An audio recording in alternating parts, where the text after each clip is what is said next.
And it's double figures. Welcome to Ask the Accountant, the podcast that is made for you. Weekly podcast live Mondays from 8:30 a.m., released on the podcast service of your choice on Wednesdays. Your main weekly hosts, Aaron, Patrick, and Johann. Got something to ask? Submit your questions below or ask during the show. Podcast loading. We are currently getting everything set up behind the scenes, so sit back, relax, and we will be with you in a few seconds. Enjoy.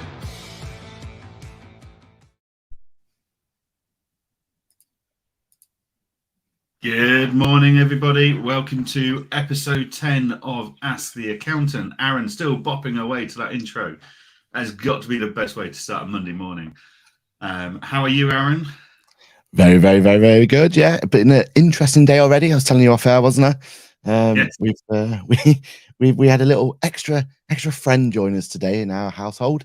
So we've had a bit of a field mouse problem in the garage, and woke up today to find him in a humane trap sat there. So I've spent the morning letting it out, getting it reacquainted with its new home as far away as possible, as it decided to help itself to some of the Christmas treats. So apparently Christmas or field mice really like popping candy.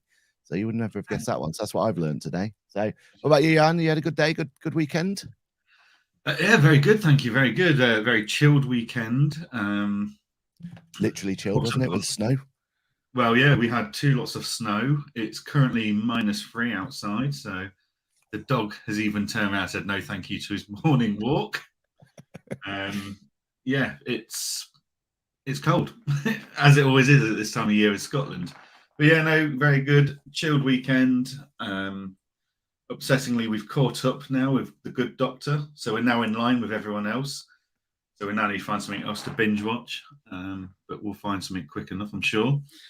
But yeah, no, and busy week last week. I'm not really sure where the week went last week. It was one of those weeks where it's really busy, but you don't feel you've actually achieved very much at all. But yeah, so welcome to this episode of Ask the Accountant. We come to you at 8:30 a.m. on every Monday morning. Aaron and myself, we will go through the news of the industry and various other topics that tickle our fancy. Throughout the podcast, do not forget to review us on your podcast channels. Podcast goes live at about 5 a.m. on every Wednesday morning. I'm not there to check that it's gone live. It's all automated, don't worry. And if you've got any questions or feedback, please stick that into the comments of our live recordings using the links already in there. Or you can send us feedback on our Google form, which is also linked in the comments. So here we go. And Paul, good morning. Paul, one of our regular listeners, is there already. Look at that. So before we go into our topics, I'd just like to thank absolutely everybody who has supported and sent amazing feedback and reacted to all our posts over the last weekend for our Ask the Accountant, We Have Cool Friends episode 1 that came out on Friday afternoon. Friday evening, wasn't it, at 5 o'clock, really? But what better way than to sit and relax and chill out on a Friday evening with an episode of Ask the Accountant, We've Got Cool Friends. The guest was revealed, Mr. Sage, Chris Dawson himself, who was an absolutely fantastic guest. Really enjoyed our hour with him and the after conversations and the before conversations, to be fair. He was an absolute gentleman and opened my eyes to his background, his insights, his passion. I think that's the one thing that really came through, wasn't it, Aaron? There's the passion that he has, regardless of the softwares he works with. That the passion that one man and individual has towards the industry and the businesses the industry is trying to help was catching. Yeah, and his eye for detail as well. That's what I took away from it. Like, I now know who to turn to if there's any kind of maybe some news we need to know about, or at least something that we need to clarify, because he just knows every financial detail and everything that goes through. It's just a wealth of information, isn't it? So yeah, but no, some really great conversation topics there. I couldn't think of a better start to the whole We Have Cool Friends. I think that's really set a high standard, high bar. Yeah. And also I think we've set ourselves a high bar where it's situated as well, because it takes some beating that location, isn't it? Yeah, it is. I mean, we've had a few requests off the back of that podcast for people wanting to be guests, which is absolutely fantastic. That's what we wanted. So we've had Telaroo, Modular, Free Agent. We've got people from QuickBooks lined up. We've got all sorts of fantastic guests lined up. And part of me was considering, do we just say, just for the speed and haste of it, do we just go, no, we'll just do it online like we do these kind of things? But I think no, picking a decent location like the Brewdog in Waterloo was what made it even better, more special. So they won't be out as frequently at the moment because we're not going to be able to get together and record in person again for a couple of weeks with Christmas and New Year and tax year end and stuff. But we'll definitely be looking at doing it, and we are looking for locations in Edinburgh as well, because we'll go down to London and do that one, but anyone a bit north of London might want to do something a bit more north. So we'll look at Edinburgh, and we'll look at a few other places to see where we can justify a road trip. And what a shame I've got to go all the way to Edinburgh. Oh, I know, you must be gutted. Absolutely gutted. Yeah. That infamous burger bar that we talk about every time we have a get together. Burger. Yeah, that's the one. Always have to shout out. What a location. But yeah, so huge thank you to absolutely everyone. We'll apologize now. The tech wasn't great at times. Like the video angles were awful. And we're going to put a lapel mic on me just to save Lizzie, our editor, some stress and hassle. Because, yeah, bless her. She had to work very hard to edit my sound because I keep moving away from the microphone, which is not ideal. But yeah, I think overall, Aaron, pat on the back. That was a good first attempt. It was. And I think we just nailed that intro as well. I think that's what really kind of gets it in, isn't it? And I think, going forward, Ask the Accountant will always be live and uncut, and we'll never change that format. But yeah, having that a bit more produced format for We Have Cool Friends, I think works really well. And it gives something people to get excited about, doesn't it? So it does, yeah, definitely. Looking forward to the next one. Definitely. Right. Okay. So we will stop reminiscing. Move on. We do have one more bit of feedback though, Jan, just to keep you in the loop. Carry on. There's chatter on the internet, on the socials, about what items have you forgot to put on the back of those shelving units, because people are saying that those shelving units aren't as big as what you had before. So we're trying to figure out who didn't make the cut. So comments down below and let us know what who've you spotted has kind of fallen off a little bit from Johann's wall of fame. So yeah, people are looking into it, and a lot of people have commented on the shoes as well. So yeah, it looks like your background's getting the chatter that it deserves. Good. Well, I've stuck on there some of my Lego models and stuff up there because I enjoy doing my Lego, and I've now got a festive wooden Christmas tree from courtesy of Free Agent. Oh, nice one. But yeah, I'll have to have a look at what's in the pile next to my desk as to what didn't make it. But yeah, no, I did have to downsize when I moved home. So that's the joys of home offices. They're not ever as big and well lit and glamorous as the main office. Yeah, we're looking forward to seeing what you do with it next. So I'm thinking a bit of RGB or something on there, just to give it that next level of some disco lights. Yeah. But yeah, no, I will keep playing with it. Keep going with it. Right, first topic today, Aaron. Sage Earth. Have you heard of Sage Earth?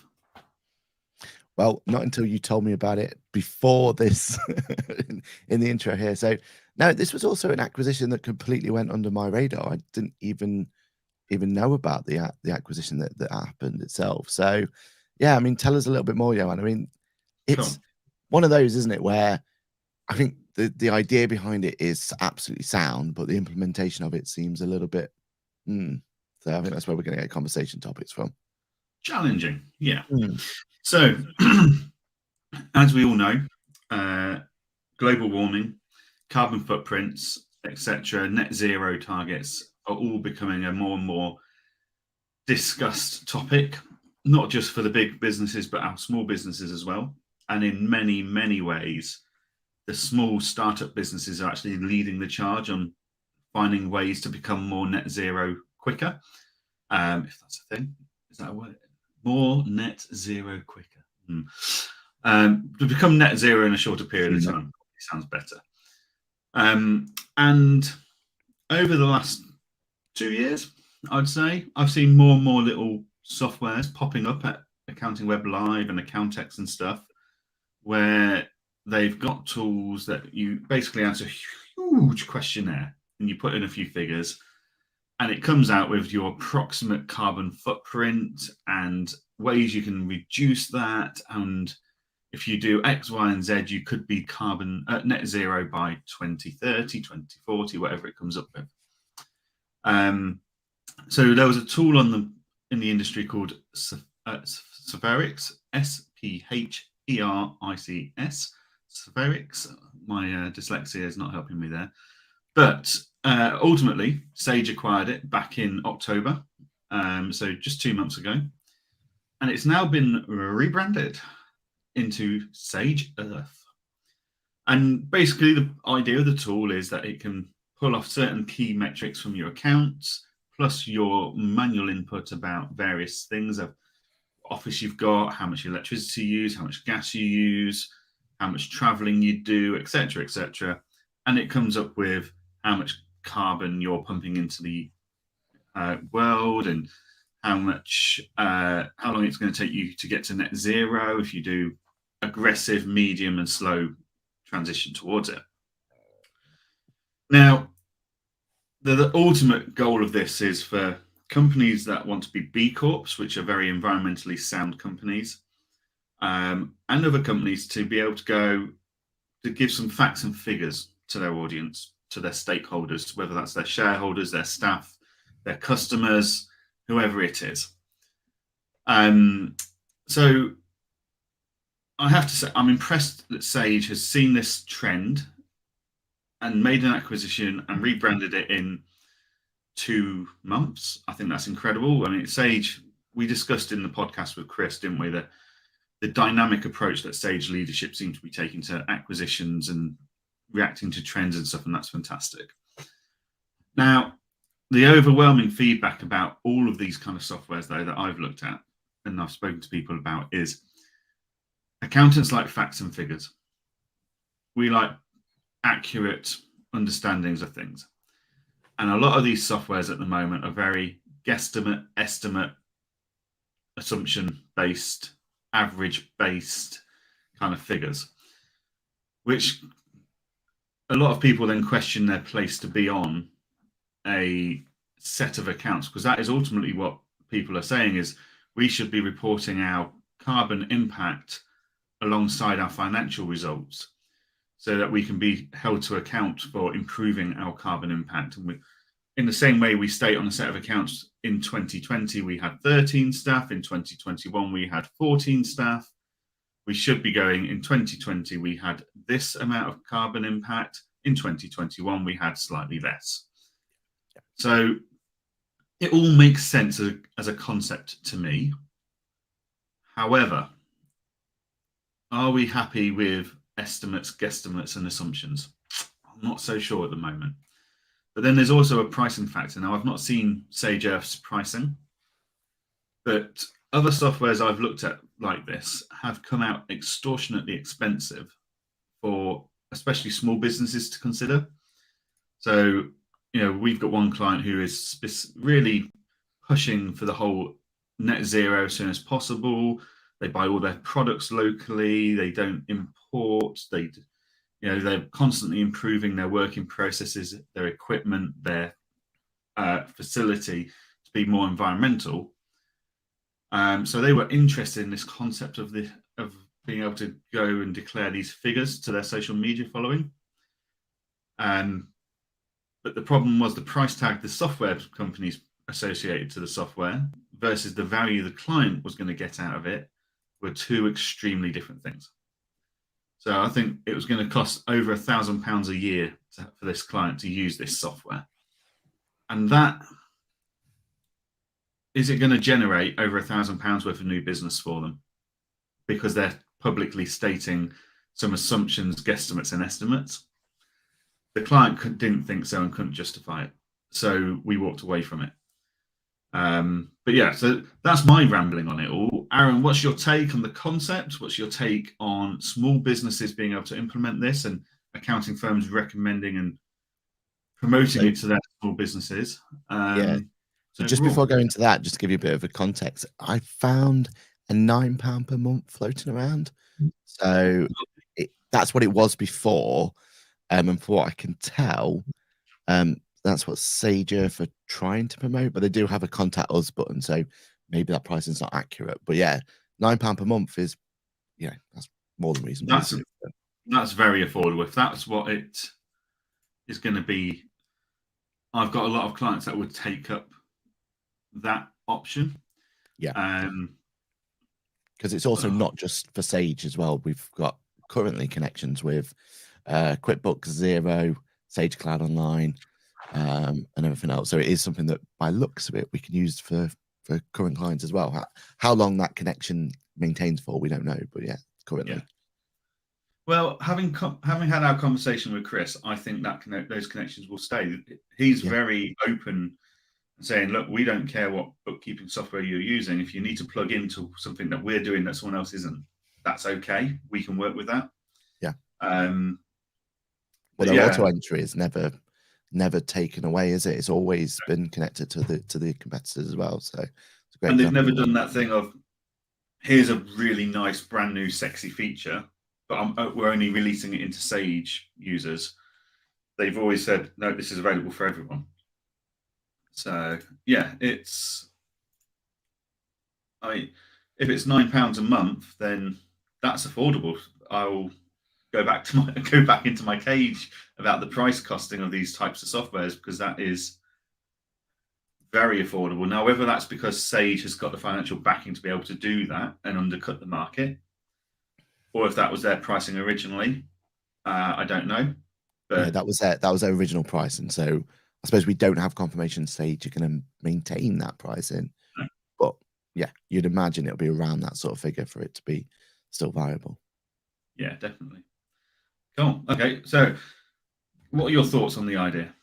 Yeah, I mean, I absolutely love this whole idea. I think the end result is what we all want. We both signed up for QuickBooks Go neutral, carbon neutral by X amount of date. Again, I can't remember what date we were supposed to be done for, but it was one of those where we were very keen to sign up for. I think the concept of it's brilliant. But even with that initiative, like, we've been given no support, no help, no communication at all with it, have we? It's literally, it's been nothing since the sign up. They've never emailed, no follow up, no resources to help steer us in. But whether the initiative just didn't get the coverage they were expecting, and they just kind of went, "Oh, that's fine, we'll leave it," I don't know. Yeah, it's a shame, isn't it? But the whole idea, the whole push for it. I've personally gone for an electric car. It's the jury's out if that's now going to be better or worse for the environment. But if you go by what the media tells you, then apparently I'm God's gift to the environment at the moment. But yeah, again, we'll see if that's actually the case or not. But the idea, though, the idea of being able to put some facts and figures into that, put it into some lovely graphs and charts.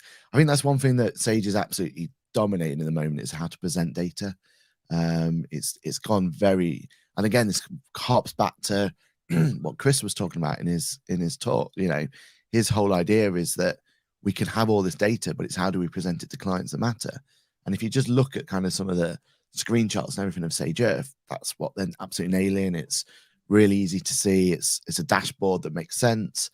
And if they can figure out how to make it that simplified and that straightforward, then the adoption is going to be good. And like you said, if there's, ever comes the occasion that we need to start putting this onto set of accounts, then this becomes an absolute no-brainer going forward. How accurate it is, that's always been my, I don't know how accurate these sort of estimates are. Like you said, if someone's working from home opposed to working in an office, how does that impact it? I remember QuickBooks' whole part of their initiative to try and make us net neutral was the idea of getting rid of having servers instead and going completely to the cloud.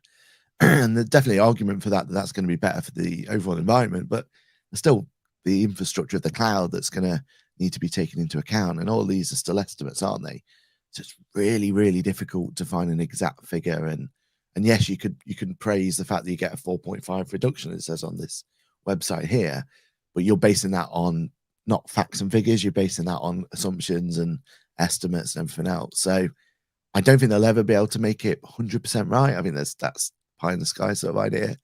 But I think maybe just finding out how that estimate's worked and giving us a chance to get some sort of audit of it, as your own firm, if it goes into that sort of detail, I think that could be something that would be useful to kind of give people that thought. My other kind of take on this is just what, we've already said before, but what an ecosystem Sage is really building now. They've just absolutely got this whole solution and things you wouldn't even think of. Like, if you were going to go and sit there and think what's Sage's next acquisition, don't think any of us would have had high on our sweepstake that they would have gone for a carbon neutral-esque, reporting tool. But obviously that's what they've gone for, and fair play for it. So yeah, it's an interesting one. And I hope this starts a trend that other solutions come out, that, or at least solutions are more looking at this, so that we can have some other ways in which we can maybe compare against it, give us that chance to compare the data, see if we get similar sort of results, that sort of thing. So yeah, it'll be interesting. And I wonder if this is going to have any play with the whole going into the partnership with Hammock and everything else, because energy efficiency is a huge topic for landlords at the moment, and there's a lot of bit there. So I wonder if there's potential here that we could kind of see those two working together more now that partnership's there. So yeah, I think it'll be interesting times. Definitely something we've got to keep an eye on, haven't we? Yeah, and yeah, obviously we've had a lot of exposure to Sage over the last couple of weeks and months, haven't we? Where we're more so than I've ever had before. And I think what scares me is the more and more we talk about Sage, the more and more intrigued I am. And the more and more I think actually there's a lot of softwares that really need to hook up their ideas and follow suit. So whether that's through acquisitions, developing their own tools, building their own social media, Sage are pretty on it at the moment. That, as I said to Chris I don't think it made it into the final cut, but the giant has awoken from its slumber. Yeah. QuickBooks and Xero, they got into the UK at a time when Sage was a bit half asleep, kind of, we've got this market sewn up, but we've got no challengers. And it didn't take much to outpace them and to show a better, more modern experience. But yeah, remember, cloud was a fad. That was there. Yeah, they were very much the Kodak of the accounting world. For anyone that's not aware, Kodak invented the digital camera and decided that was a fad, and digital cameras were never going to be a real thing. And where are Kodak now? Nowhere. Although I think I see their name on batteries every now and then. But Sage has definitely awoken, and the spending taps have been opened. And yeah, the more and more we talk about it, the more I'm exposed to it, the more I think if I hadn't already made my commitments to QuickBooks in the way I have, in the form of supporting their products and integrating them completely into our processes and systems, I would have to have some serious thinking time about whether Sage was the right choice for us going forwards. And I think it would be in a lot of ways. Yeah. So yeah, it's an interesting concept, Sage Earth, and I think it just shows yet again Sage being on the front foot with this type of thing. Yeah, well, without a doubt. We've had a comment: electric mill versus mini mill as well. So it's a great analogy. I'm just to give you some background or a peek behind the curtains. One of my next videos is the look at Sage from a QuickBooks perspective. A QuickBooks user tries out Sage. I'm not quite got the name right yet, but we're going along that sort of idea. So I spent this weekend actually playing around with Sage itself, the whole suite from start to finish. And I mean, I reviewed it a year and a half ago. The changes that have been implemented from a year, it's a whole different product again. It was a whole different product a year and a half ago compared to what it was when it was Sage Cloud back in the day. And yeah, atrocious piece of software, unfortunately. But no, what is now is a really, really capable piece of software. And I was actually pleasantly surprised. And built in there is accounts production, there's corporation tax, there's personal tax, all without any extra fees involved. For the accountant side, I think it makes a really, really competitive product, doesn't it? And we've seen on social people who are fully backed by Sage, they're doing really well, and they're being backed not just from the software point of view, but from the industry, from the company itself, isn't it? So yeah, it's great to see, and I think we will have to keep an eye on Sage. I think we've got to make sure that every time that they have an update or acquisition or anything else, we give it its time on this show. So we always thought Sage would never catch up, being years behind the cloud, but it seems their acquisition of fast tracking their growth. Yeah, exactly right, Paul. And I think the main thing there is it's not just the fact that they've, from a technology point of view, they've caught up, but it's just their whole idea of creating that ecosystem. We say it all the time on the show, but that ecosystem idea is so powerful. The idea that you can take on a new client, send out an engagement letter to them, and then at the same time just turn on the features they want. And it literally is a tick box exercise. Oh, they need Sage, they need this, they need that, tick, tick, tick. And they're done. That onboarding process just becomes so much more slick and useful. And yes, we can replicate it ourselves in outside of Sage, but that's a lot of Zapier, and there's a lot of coding, and there's a lot of, hoping that this software doesn't fall down because of this software. And yeah, it is doable, but it's a much more complicated beast outside of Sage by the looks of it. Definitely. Okay, let's move on to another software. So last week we covered Dext Itza, and we'd seen the demo, Accounting Web Live, and I think either of us were overly impressed or blown away. It was a tool, it does its job, we get that. But I think the pricing was too expensive for what they were offering. But Coconut, it started off life as a sole trader / bank account type tool to try and get ready for MTD Itza. It's had a few changes and pivots in the last couple of years, where it's gone away from the banking focus and more onto the general ledger focus. But in the last week, they have launched their OCR technology for their receipt capture tool, and are very much targeting the what, as they say, the shoebox businesses. So the people that keep all their receipts in a shoebox and launch it and pass it on to their accountant to deal with. And we've had a look at Coconut, and Aaron, you've had a more detailed look into their software and how it all works than I have. But just on their website, there's little things that make you think these guys have really got their ideal client nailed.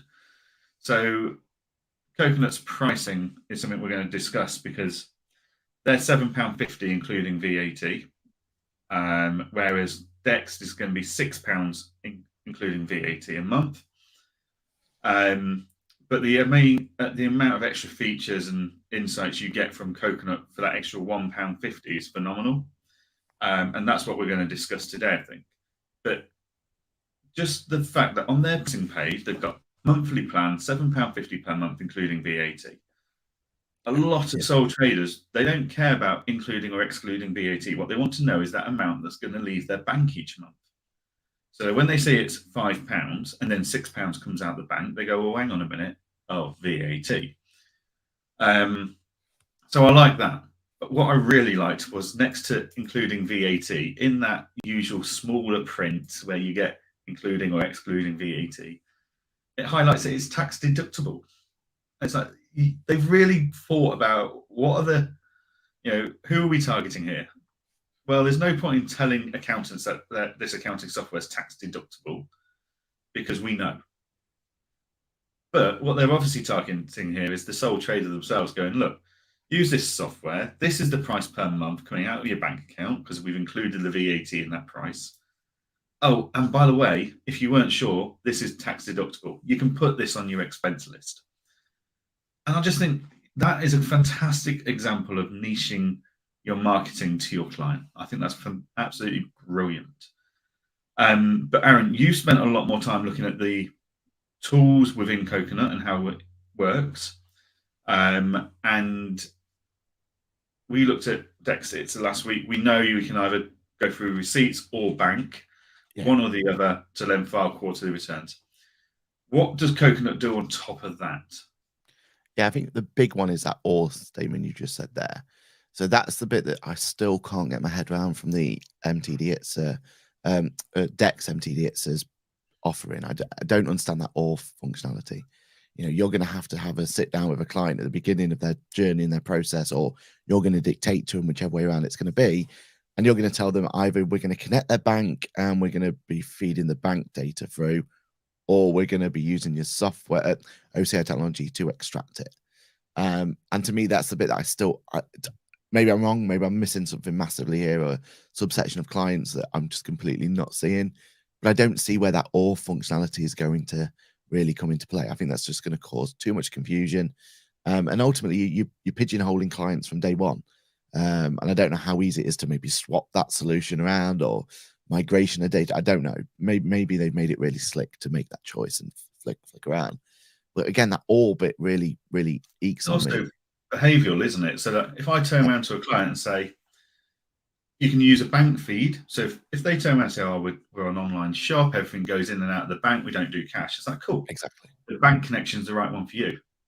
But then if that client then gets to the point where, I need to go VAT registered, we've developed a behavioural pattern where don't worry about your receipts. We've got the bank feed. That's okay. That keeps HMRC happy. And now actually, no, we now need the receipts because they've got the VAT information on. But we've already trained them and put them into one behavioural and habit routine. And now we're going to have to change that. And we all know the biggest concern accountants have about MTD in general is the behavioural change from an annual return to a quarterly return. So, yeah, I don't think Dex have done it right at all. But no, and we could say the same about Zero Go as well when that got launched. Maybe they've brought in bank connections now. Maybe they haven't. I don't know. But originally, when it first got released, Zero Go, similar concept. Let's make it really simple for small businesses to get their BMTD compliant. But it was a case of not connecting your bank account because they didn't have the functionality yet. Maybe that's coming in soon and at a different price and everything else. But it was just strange. It was just a strange way of doing it. What I think Coconut's nailed, though, is it's just going, right, instead of you having to pick and choose and maybe have functionality and not have functionality, they just give you that whole solution, and it's mobile first. So I know clients who've played around with it before, and the idea is that it's more visually appealing. It's very much you can tell where they got their bank, originally had that bank solution, which, by the way, I wish was still a thing. I thought that was a great little USP for them. Obviously there's been reasons why they can't. That's fair enough. But because they've kind of developed their system to be very bank centric first, you can see they've leaned on things like Starling and Revolut and how they've looked at banking in a different way. So great example of this is if you see an expense, it's got the logo of that expense on it, Adobe or whatever it's going to be. And that visual first is really, really appealing to clients because they can see straight away, oh, that's my Adobe subscription. Oh, that's my, Netflix subscription. That should be personal, whatever it's going to be. It gives them that opportunity to make those decisions in a more visual basis. And I think that's really important. But ultimately, for that extra £1, you're not making a choice. You're just having a piece of software that you can throw whatever data you want to throw at it and let it do its cleverness to try and figure it out. Now, it's always going to be based on how accurate these things are going to be. OCR technology lives on die on how fast and how accurate. That's why, I'm a big believer in QuickBooks OCR's receipt capture, but it has got its criticisms, and people do say that it's very, very fast, but it's not as accurate, and we don't have as many features and all this, that, and the other. So it's always going to be judged on how accurate that's going to be. But my point is, for software like this, it doesn't need to be 100% accurate. What it's doing for the client is just taking away some of the pain points. The fact that they've taken a photo, they've brought it in there, even if they only extract 50% of the information they need to extract, the fact that it's done that enough to just get that habit of taking a photo of that transaction and bringing it in, it's going to make our life so much easier as accountants, and clients' life so much easier when it comes to filing for MTD, because they're going to have physical documents to back it up with and explain it with and everything else. So yeah, I'm all up for it. I think it's going to give them the opportunity to be able to not have to make that choice. And then it's a watered down bookkeeping solution, but it's still a full bookkeeping solution. You can send invoices and estimates and things like that out. So they're going to have that functionality way more accessible to them at £7.50. You can't really go wrong, I don't think. So yeah, I think if we had a choice to look at the subsection of clients, and this is based at those clients who are quote unquote shoebox clients, aren't they? That's what we're aiming for. So clients who just put all the records into a shoebox and hope for the best. This could be a really, really idea for them, because it turns it around to them that they could be sat in front of the TV watching, some binge watching some episode or whatever it's going to be, have that shoebox out, have a phone out, and literally just take photos of it as they're going along. If you can make it as simplified as that for a client, that could be something that's super impressive or super useful for them. So yeah, I think there's I think the pricing seems fine, seems good.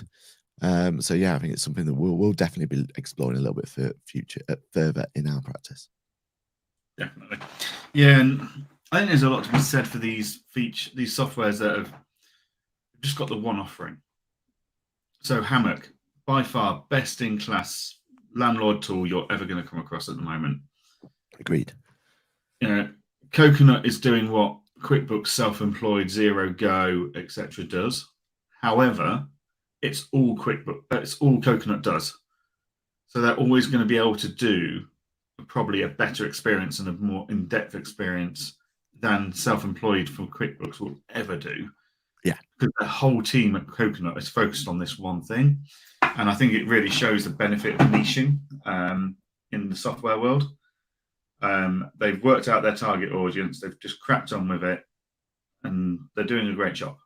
Yeah, I mean, Paul makes a great point about still find Coconut a little clunky to use with the clients I have. Their bookkeeping automation needs a bit more improvement. Rules, please. I'd like to see more accounting views as well. I completely agree with the automation side of things. I think that's a no-brainer, isn't it? Let's try and leverage off what the competition are doing and try and put some more rules in. And if QuickBooks are listening as well, QuickBooks receipt capture need rules as well. I'll say that every single time. But the only thing I'd say on that one, Paul, is I don't know if we need more accountancy-only views, because I don't know if it's really designed, for the accountant in mind. And I think that's a good thing. I think let's keep it client first. I think some software needs to go down that or a lot more software needs to go down that approach. The reason that I've always put my hat on QuickBooks is that most of the time it's client first and accountant second, and I like that approach, because the easier we can make it for the client, the more that we're going to have an opportunity of having success rates and adoption for the software and everything else. If we, sacrifice something for the client for the good of the accountant, then that's when we normally find that we don't get that buy-in, do we? So great points there, Paul. Yeah, but I think there's a question mark over how accountant centric do we need it to be. And I think the software world has found and accepted the fact that 1.4 million tax filers don't use an accountant or bookkeeper. Now those 1.4 have got to be serviced by software. Yeah, because when MTD comes in, they've got to use the software.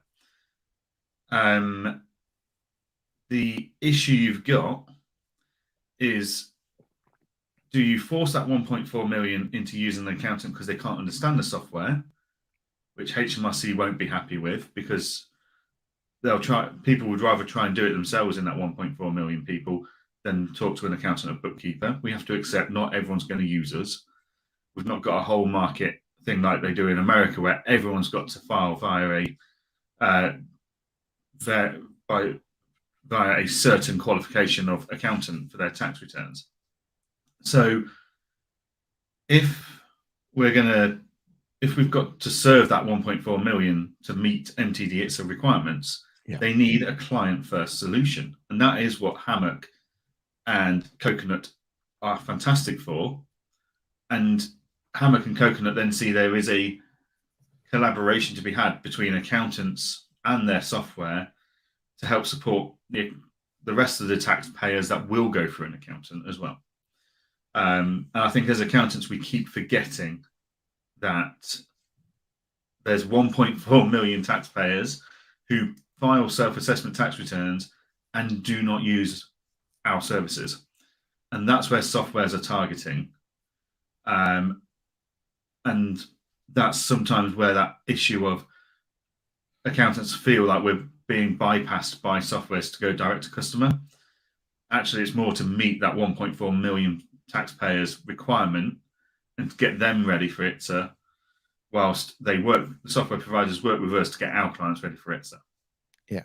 And it goes really well with that conversation we had, 3 weeks ago, with the Connect 4, that whole idea with software having burn rates and the worry and everything else. Well, as accountants, we're looking at these trade shows and going, oh, they're quite quiet, or, they've not had much buzz around them. But, we forget the 1.4 million that they're actually aiming for, that is going to keep them around for X amount of years and keep them a viable product. So, it's good all around. Like, let them keep producing it for them. And also, what I find really interesting is they're going to find far more questions and issues and problems. It's like with my channel, I get far more people or far more useful feedback from the end user that I can pass over to QuickBooks than I do from an accountant majority of the time, because they've actually got pain points that maybe we've not even thought about as the accountant. And Coconut and Hammock, they're going to have that user base that's going to help them push it forward. So I think the more user centric we can make it, I'm really, really excited with it. So yeah, as long as it's not the banks that dominate it, because what I don't want is Starling and Revolut's solutions to be the MTD future, and great software like Hammock and Coconut kind of get put to one side. That's what I hope doesn't happen. Yeah, no, definitely agree. We've got quite a few comments coming in actually on these various topics, so let's go through those. So Jonathan Reeves wants to know, are you looking forward to MTD? Personally, I am. I think MTD, it's going to be a hell of a headache. There's going to be a lot of stress, changes of routines and behaviors, both in our firms and in our clients' behavior. However, whether they're part of the 1.4 million that don't use accountants or the rest of the self-assessment people that do use accountants, HMRC are basically forcing someone who runs a small business to review their finances. Instead of annually, they're doing it quarterly. And that can only be a good thing. Someone that understands their business's finances on a quarterly basis has got a better chance of surviving and of growing and highlighting problems and getting rid of those problems quick and doing it quicker than they have if they just look at their finances once a year. Yeah. Like, if they're just going off the bank balance, that looks all right. That's not going to work for them. So I think MTD presents a huge opportunity to help educate our small business owners in financial matters and make them more aware more frequently of their business's financial performance, which is a real challenge for us to have that conversation with them at the moment. It's going to come with its headaches. It's going to be hard work, but from an education point of view for the small business owners, I think that has got to be a positive, and it will have a positive impact on the economy in the long run when we've got more successful and profitable small businesses.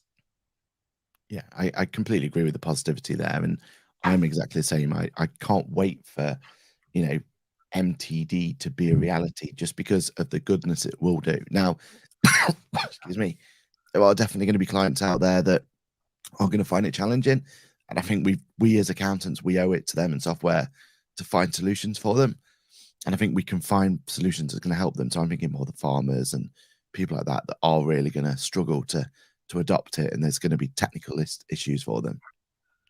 But once we've figured that bit out, what I'm excited about is I feel like MTD is just phase one of where we can take this. Like phase two is having that utopia where we can actually, all of us, because we're all on software, we send an invoice from one person to the next, and it just goes to that piece of software. Like, let's take away this whole bookkeeping malark and let's have it a more, more AI driven and more blockchain driven and everything else that goes with it. So that's what I'm excited about. I'm excited for that next stage of where we can go. Now, I know I'm talking from a bit of a unique perspective, and I know Jan, you're pretty similar, where 90+% of our clients are all using software anyway. So yeah, it's easy for us to kind of say here and say, oh, it's all rosy going forward. But those challenges that we do have for clients, I think they're going to be good challenges. And you know what? Worst case scenario, it weeds out some of the some of the small businesses out there that don't want to modernize and don't want to go through. Unfortunately, we'll just weed them out. But some of those were, not declaring everything anyway. That's the reason they're so scared about being MTD, going to MTD. So yeah, it's going to be very, very interesting. But I think you're not going to find many more pro MTD people than me and Johan on this show. So we'll go forward on that one. Definitely. Someone has asked, I missed the part where you described the best software for landlords. In our humble opinion, Hammock is by far the best landlord solution we've seen out there. It's just an incredible bit of kit for adding value to the landlord's view of their portfolio, and it can handle quite a lot of complexity without any issue whatsoever. So definitely worth having a chat with the guys over at Hammock and seeing what they're doing and how they're doing it. Definitely. Bit of a shout out for a client of mine, Cookies and the Haydens. So yeah, great little reseller there. Good YouTube channel. So I highly recommend jumping over to their YouTube channel if you want to know more about reselling. Paul also mentions that he's happy for the accountant view on desktop and leave them off mobile. So just an update on Coconut. So thank you for that update. But we do have a question. So I'll pass this question over to you, Johann. Have you looked at the new DEX update? Update appears to handle sole traders and landlords. And that's for Jonathan. Cool. Yeah. So we have, haven't we? And I think we've made reference to it earlier in the show, Jonathan. So have a listen back, but also have a listen to last week's episode where we were open and honest about our feedback on that idea of what they're doing and how they're doing it. It is definitely worth having a demo with them before you start looking at it for your clients and thinking it's a solution, because it's a very limited tool for what MTD it's perhaps going to need. So yeah, definitely worth having a listen back to last week's episode of Ask the Accountant around the DEX tool for ITSA. Because yeah, it's got its place, but it's got its limitations, and it's got quite a high price point compared to what else is out there for that, in return of value for money for the amount of features that DEX offers compared to Zero Go, QuickBooks Self-Employed, Hammock, Coconut, etc. Yeah, I think the only other point that maybe we didn't make clear enough last week is that as much as we think the software is a little lackluster, say for a better word, and again that choice thing is confusing, it is good to see another player in that market. Like QuickBooks, Xero, Sage, they've been the freeopoly for a long time. We've already talked about Coconut, Hammock, and all those niche ones that have got that market that they're going for a particular section for, and hats off to them, and we hope for success for them. But when we look at the big boys, DEX is really the only one. I know there's Free Agent as well, but Free Agent itself is always going to struggle to get that that lion's share of it, isn't it? So it kind of needs someone like DEX with that financial backing and that ecosystem already to build something, to bring something to the table. And I think this could be their baby steps into it to see how it goes. So I think from that point of view, that could be quite exciting, couldn't it? Yeah. I mean, I don't think Dex have done anything to give any of the others any loss of sleep over at the moment. There's not one feature in there where you go, oh, that's better than anything else on the market, and makes the others step up and deliver some version of that feature. Yeah. But hopefully they will, and that will motivate further improvements. Definitely. Another question from Paul. Here's a thought for you. With MTD, complexity of keeping records going to increase. I've seen a lot of accountancy acquisitions of late. Will we see Tesco and Asda's of the accounting world coming out in the future, aimed at sole traders at a price we can't compete with? You know what? I'm not worried. If you have a look at all the big boys like KPMG, etc., over the last few years, they've launched products, softwares, services into the small business world, and every single one of them's closed them down in the last year because it's just not worked for them. The general association of that brand is that it's too expensive for small businesses. They would never look at those big players. Are we going to see things like Tax Assist, etc., do bigger and better out of this? Possibly, but ultimately they are only franchisees, so they can't. It's not an overly powerful platform for them. They've not got their own softwares or anything like that. I'm not worried about anyone moving in and dominating the space. I don't think anyone's in a position to do that unless you think otherwise, Aaron. I think the only ones that have the potential are your Crunch of the worlds, because they own their own software and they deliver the compliance side. And then I suppose Mazuma gets a shout as well. Like they've gone down their own route of building their own software and doing that. And I think that's ultimately where, thankfully for us, like to QuickBooks and Xero and Sage, especially QuickBooks, from what we know, is that they are pushing more power towards us as accountants to help us with that journey and give us that opportunity to be more, competitive and offer services. But I think the only ones that could just dominate that platform, and again, it's about them doing it themselves, will be the banks of the world. Like if Starling or Revolut or NatWest or whoever just absolutely creates this piece of software that just does it for them, then that's where MTD will lie, won't it? It's going to lie within the software of the bank because, as a client, why would you want to leave that? You're already in there making payments and checking your bank on a regular basis to, make sure your business is going the right direction. So why not also file your MTD while in there for next to nothing and become included? It will become a no-brainer. My only concern about that is I don't feel like that software is going to give them anything other than a compliance checklist, as opposed to what QuickBooks and Xero and Sage are doing brilliantly, which is the added extra and helping them push their business forward and items like that. So yeah, that's my thought on the matter. So we'll see. I don't think Tesco's and Asda or anyone like that would benefit from it personally, but I think that the established ones already on the market could absolutely dominate. And also for accountants, we've got to see MTD as an opportunity for us as well to grab more clients and grab more businesses as well as we go along. So yeah, definitely. Jonathan also says, good point regarding the positives. Thank you for that. And then probably our final question is from Paul. I've noticed new chart of accounts, expenses, subcategories in QuickBooks too. Some are targeted landlords. Well, there's a whole landlord section that should already be out, what we were told anyway. But it's, for whatever reason, it's been delayed. So do keep an eye out for that, because there is a QuickBooks are targeting landlords as well. We spoke about it was it here or was it QuickBooks Labs? It was one of the two podcasts we spoke about. I think we discussed it on both podcasts. Yeah, I mean, Xero, Sage, and QuickBooks Free Agents one's already released. I think their landlord solution. None of them are going to be doing it in the same way that Hammock have done it. A lot of them are just focusing on the chart of accounts being changed to make it more landlord friendly. That's not, it's a solution, but it's not the best solution. So yeah, they're all going to have their solutions. It's just working out which one adds the most value.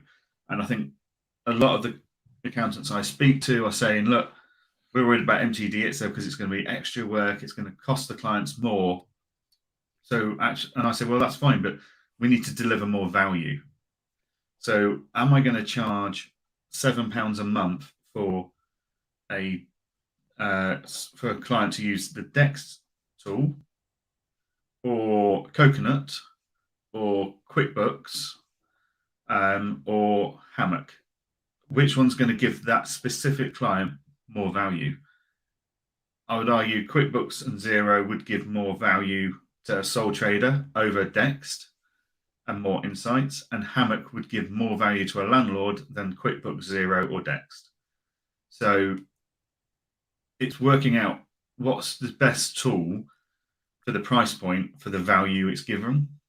Because the more value you can offer to that client, the more they're prepared to pay extra for the MTD it's the services that they're going to be needing in the future. Yeah, completely. And I suppose we also are a little bit we got to figure out exactly what HMRC's requirements are going to be as well, because currently it sounds like the way they've positioned it is that if you're going to be filing your sole trader through QuickBooks, and you're going to have to file your landlord through QuickBooks as well. So we could be absolutely forced down that route for some clients. But I'm and we've said it before on this show, and we'll say it again, like, our criticism of these ones, if it's just chart of accounts that are being changed, is that's going to be too complicated for some clients out there. Like, just something as simple as having an agent that does their rental for them first, and they get net paid into their bank account. That's quite a complex transaction for your average client to be able to figure out themselves and sort out themselves. So unless they can find a wonderful solution around that, which Hammock already has, and that's where it's becoming so user friendly, it's got that built in, it's got the mortgage side of things already sorted out as well, where it's splitting your interest and your capital out and all those sort of things. Unless all these softwares can develop solutions for that, then it's going to be really difficult to recommend anything other than Hammock going forward. What does scare me though is the software developers aren't seeing that. They don't see that as a need or as a problem. And I think realistically, if they had a solution for it, they'd already be built in. And I think it's just lack of the systems they already have. It's lack of finding a suitable solution for them going forward. So yeah, it's going to be tricky.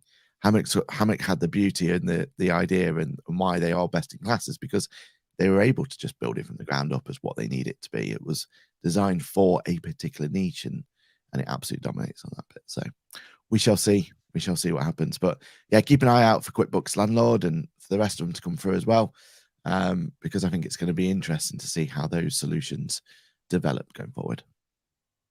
Definitely. Right, we are running out of time. We have got 2 questions that have come in, but we're going to prioritize those for next week, so that we are within the hour. So if you've got questions you want answering, please do send them in. It saves us having to research for headlines and topics of conversation each week. So you're making our lives easier by asking us questions that are relevant to you, whilst improving the value of what we're offering on our podcast. So if you've got any questions, please use the links in the boxes, in the comments that are whatever platform you're watching us on. This will be streamed out on your favorite podcast channels on every Wednesday. And obviously, as you've seen today, we've had loads of interactions and questions live, which is absolutely fantastic. And that's where the real value is. So rather than just listening to us on a podcast, why not get involved live 8:30 every Monday morning, and ask your questions and get them answered live, because we'll always prioritize the live ones over the ones that come in on the back of a feedback form. So yeah, Aaron, what have you got coming up this week? So this week for me is trying to get everything in line for this thing called Christmas. I don't know if you're aware of it, but that's in a couple of weeks' time. So yeah, we're obviously looking towards had a bit of a shutdown period for the practice, so we need to get everything up to date, make sure clients are go and set their expectations. So yeah, it's going to be a busy week, but yeah, looking forward to getting done. And we've got something quite busy on next weekend, haven't we? So yeah, that could be another reason to get everything done. Yes, yeah, next weekend. Hopefully, I will be joining you in London with our good ladies to go and watch Peter Kay. Train strikes dependent, but we will see. So hopefully, in our next episode, we'll just be full of one-liners from Peter Kay himself. Yeah, we shall see. But yeah, right. Well, I'm literally just working from the office all week and client meetings, saying thank you to everyone and getting ready for Christmas as you do. Try and get the work cleared so you can have a quieter Christmas period. We'll see how that goes, but never mind. But yeah, so that's it from us. Make sure you join us next week at 8:30 a.m. on Monday. We are on YouTube, Facebook, LinkedIn, Twitch, every platform in the world. So no excuse for not tuning in to see us live. And thank you for joining us. Anything you want to add, Aaron? No, just a big thank you, and we'll see you all next week. Great. See you all next week, guys. Bye-bye. Bye for now.